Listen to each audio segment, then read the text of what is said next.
Yao Kwasi maarufu kwa jina la Jeshi alianza kupona majeraha yake, lakini inaelezwa kwamba amepata majanga mengine eneo ambalo alikuwa ameumia hapo awali, ambapo huenda akakaa nje kwa muda mrefu zaidi.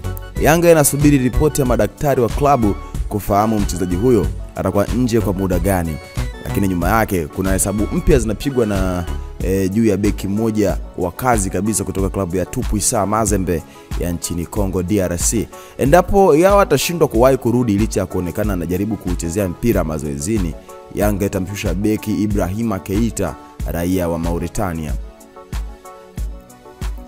Pale TP Mazembe, Keita ameshawaaga mabosi wa klabu hiyo akiwagomea kata kuongeza mkataba mpya ambao unamalizika mwezi ujao, huku Yanga na Kaizer Chiefs inayofundishwa na Nasreddine Nabi zikiwa zinavizia huduma yake kwa ajili ya msimu ujao, yani 25-26.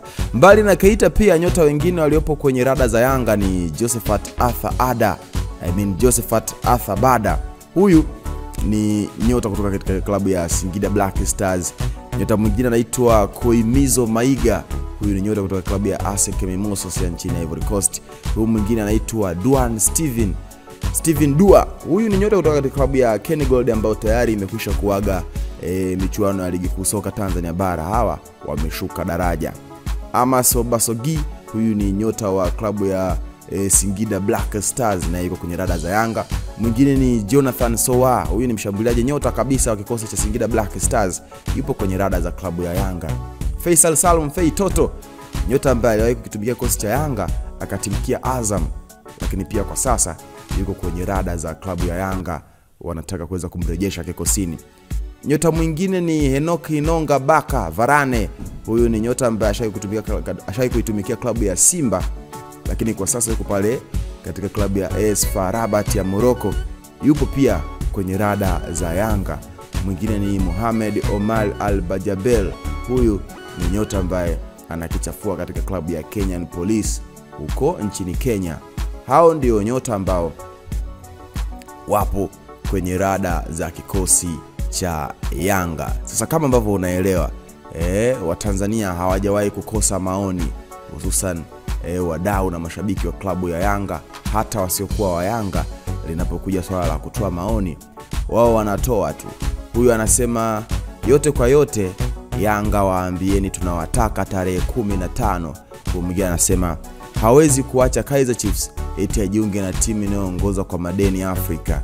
Huyu anaongea hivyo. Mwingine anasema kwa Afrika hii hamna mbavu ya kushoto bora kumzidi yao, na atakayebisha abishe. Sawa, maoni yake ni hayo.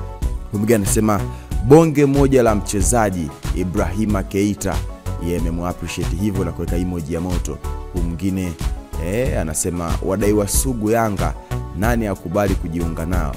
Mwingine anasema Keita mmoja ni sawa na Kapombe 2000, weka Lusajo na Duchu kama pamoja na Kijili kama vifungashio.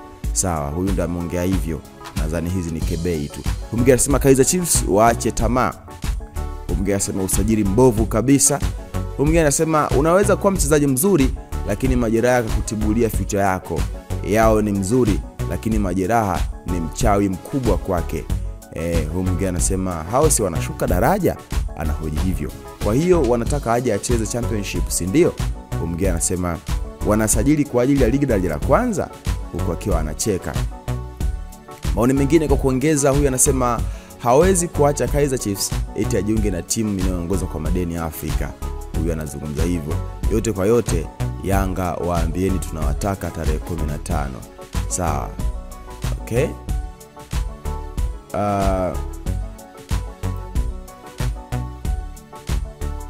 Sawa.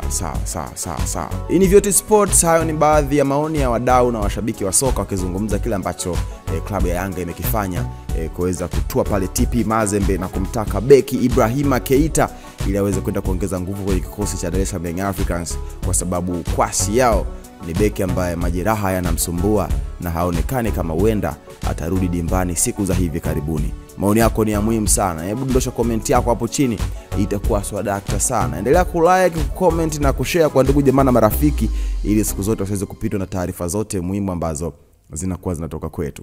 Tumechangamka wakati wote.